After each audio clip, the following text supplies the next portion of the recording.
This program is brought to you by RTS on iTunes U from the Distance Education Department of Reformed Theological Seminary. For more information on RTS degrees and programs, please visit us at www.rts.edu or call 1-855-854-6920.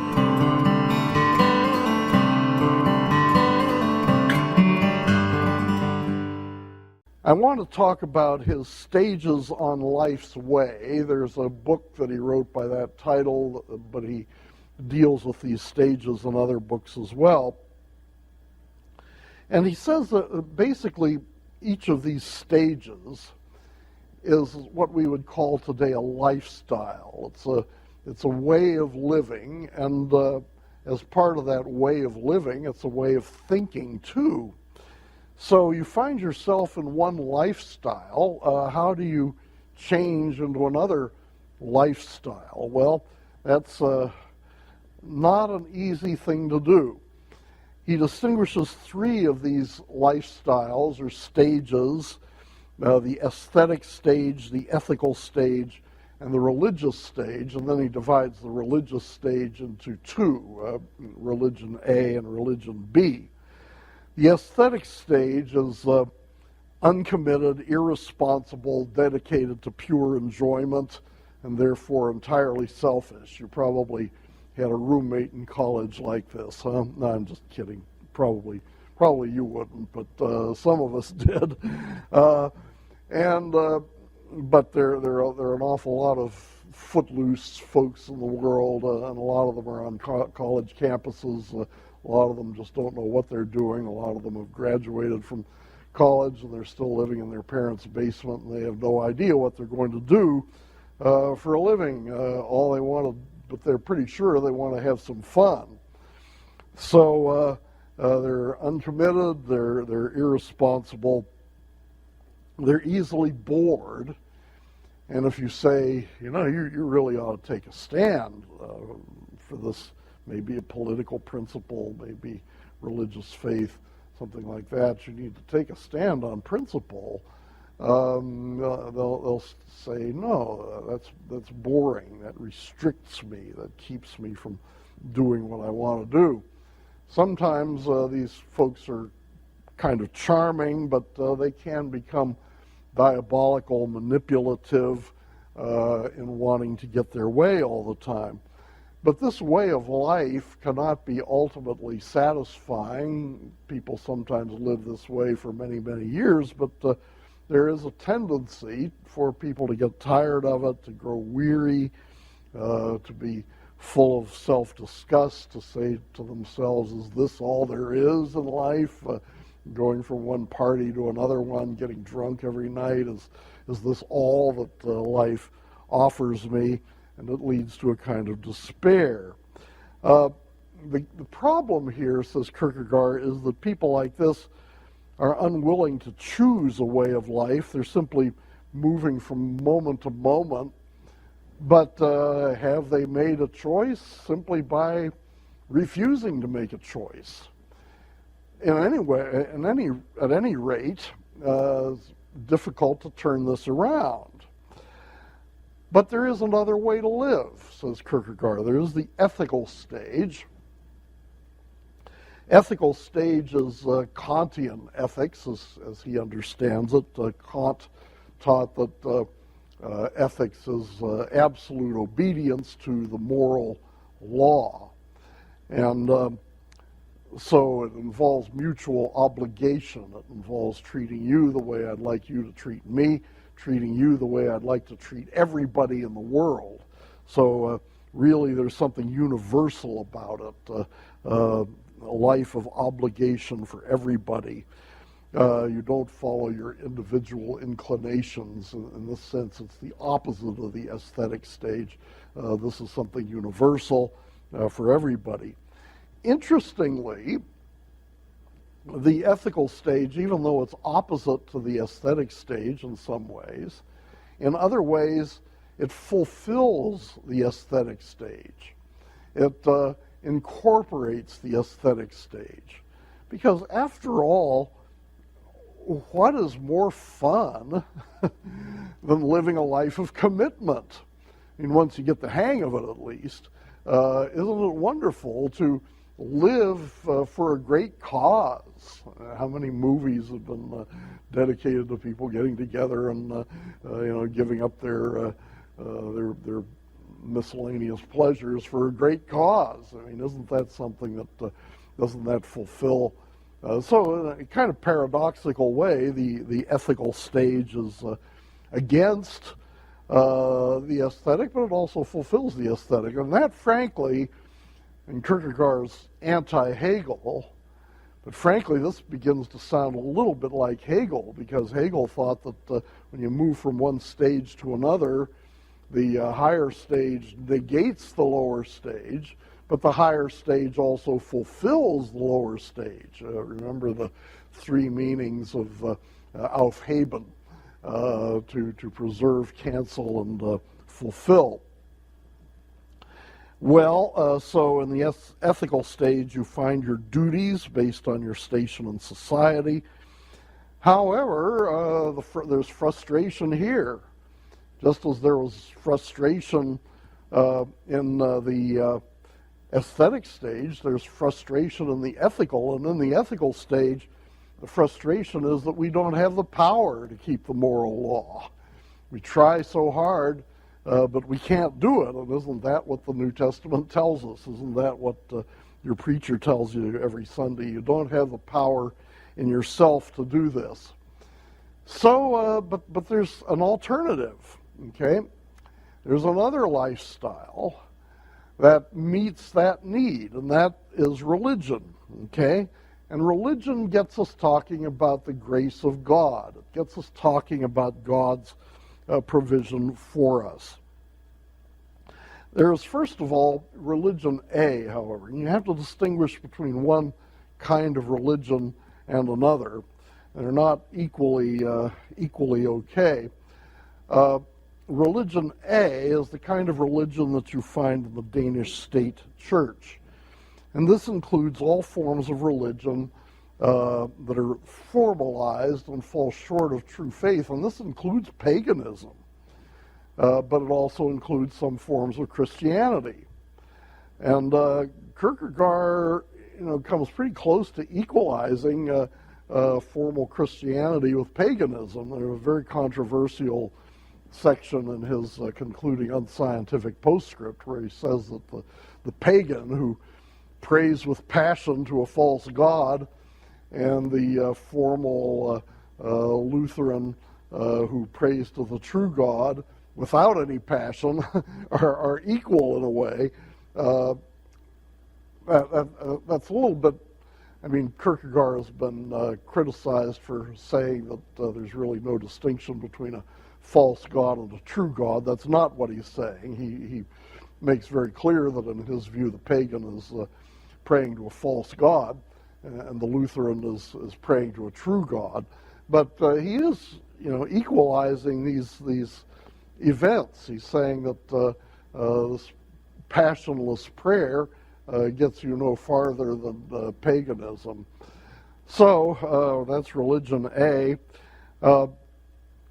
Trying to relate to God, trying to absolve your guilt based on your own resources, recognition of the divine, but you have an essentially passive relationship to Him. You don't decide, you don't choose.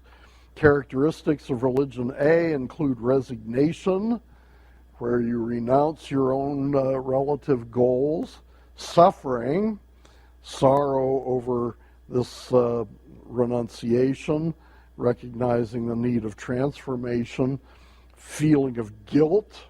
You recognize that you have a partially severed fellowship with the unknown God, and passive participation in ceremonies, ordinances, and religious duties, as in the Danish state church.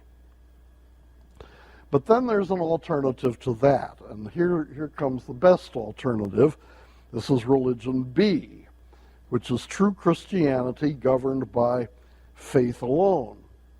Unlike religion A, religion B comes at God's initiative. God establishes it by entering in to history. Kierkegaard is very interested in what he calls the qualitative distinction between time and eternity, and God, who is eternal, now breaks through that distinction to come into history through the incarnation of Jesus Christ.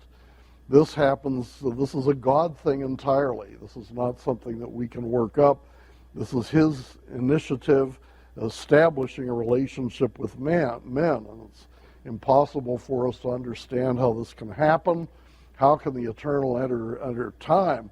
But this is what God has decided to do. The object is what he calls the absurd, the absolute paradox, the eternal entering time.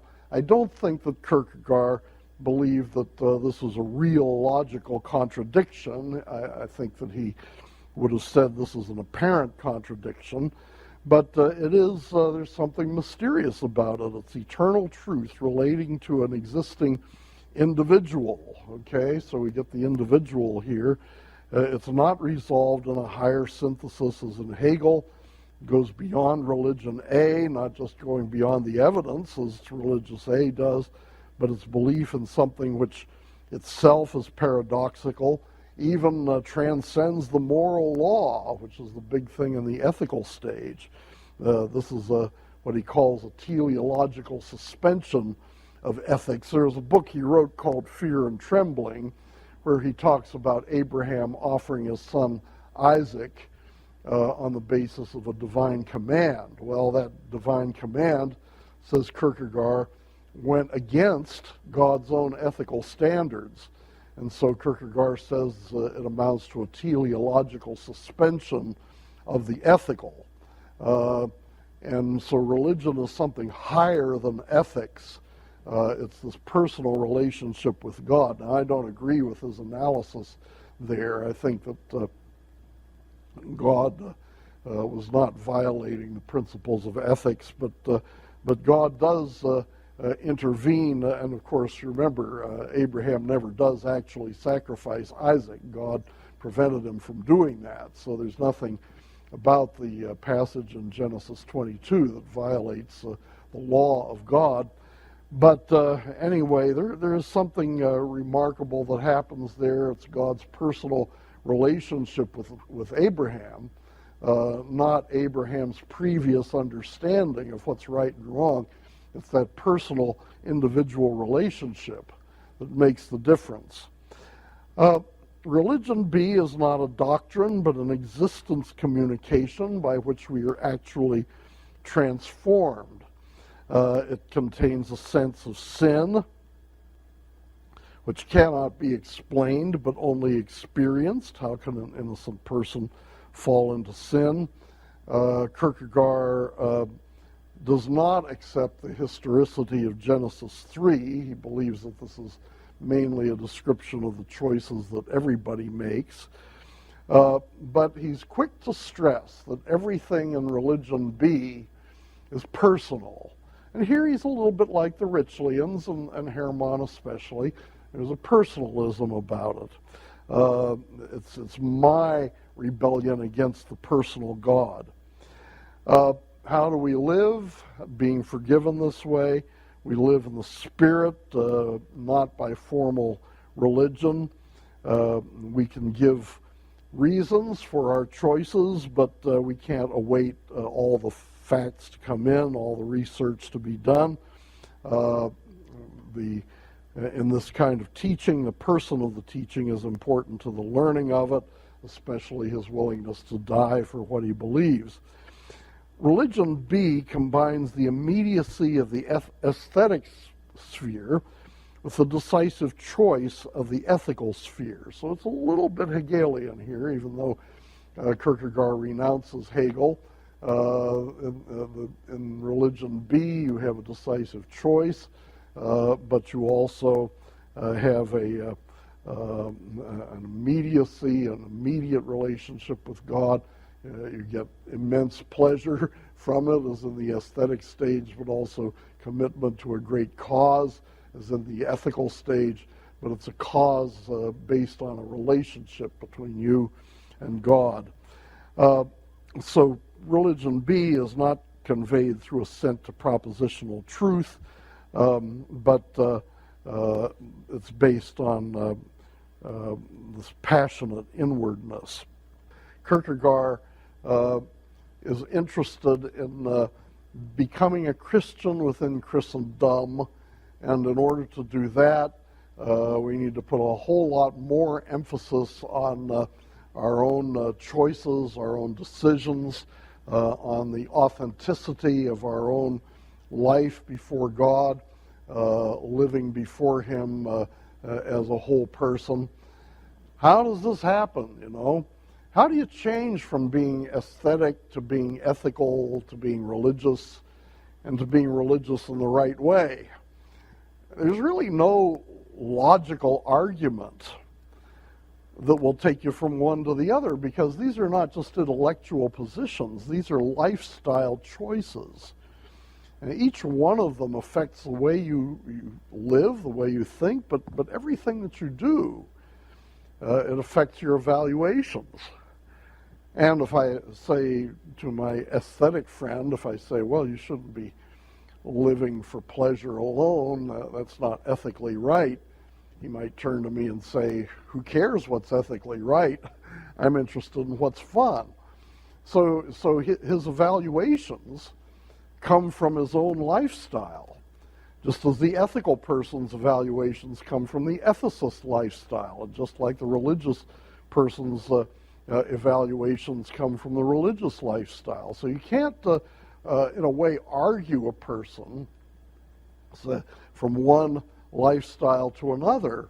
There has to be a radical kind of change. And yet, people do make these changes. I mean, people sometimes go to college where they're footloose and fancy-free, and then 20 years later you come to a class reunion, and there the guy is a CEO of a major corporation and living to be a benefactor to the poor. Well, sometimes there's no figuring out how that happens. Kierkegaard's idea is basically that it's the work of God, at least in bringing people to religion B, which is true faith. It's the work of God. It's God's grace. It's only God who can transform us from within and transform all our habits and all our evaluations, our lifestyle, our thought, everything like that. So I think Kierkegaard is actually pretty good. I mean, in Reformed theology, maybe it's a problem that Kierkegaard was a Lutheran rather than a Calvinist, but in Reformed theology, we have ways of dealing with this, you know. In Reformed theology, we have well, I'll put a triangle up on the board, even though you may not be seeing it, but at the top of the triangle, the N for normative perspective, the S for situational perspective, and the E for existential perspective. And the N represents the law, and the situation represents what God has done in history, the work of Christ for us. And then the existential perspective is what the Holy Spirit does in our hearts. And I think maybe Kierkegaard's concern about traditional Christianity is that there's an awful lot of law there and an awful lot of talk about historical events, but not much focus on the existential, not much focus on what happens in the heart, not enough focus on the direct relationship between God and ourselves. And I think really that's essentially the answer to Kierkegaard's problem of how you become a Christian within Christendom. It's essentially the Lord himself who turns people from being nominal Christians to being real Christians. And of course there are ways, we're told that there are such things as means of grace that the Holy Spirit uses to draw us into a more vital relationship with Christ. There's the Word, the sacraments, prayer, and fellowship. And the church can focus on those things, but not just as a way of maintaining tradition, but as a way of nurturing believers with a very, very careful understanding of what it means to to meet the needs of people who are coming to the worship services. The preceding program has been brought to you by RTS on iTunes U and may not be reproduced or disseminated in part or in whole for sale or for profit without express written consent. For more information on RTS degrees and programs, please visit us at www.rts.edu or call 1-855-854-6920.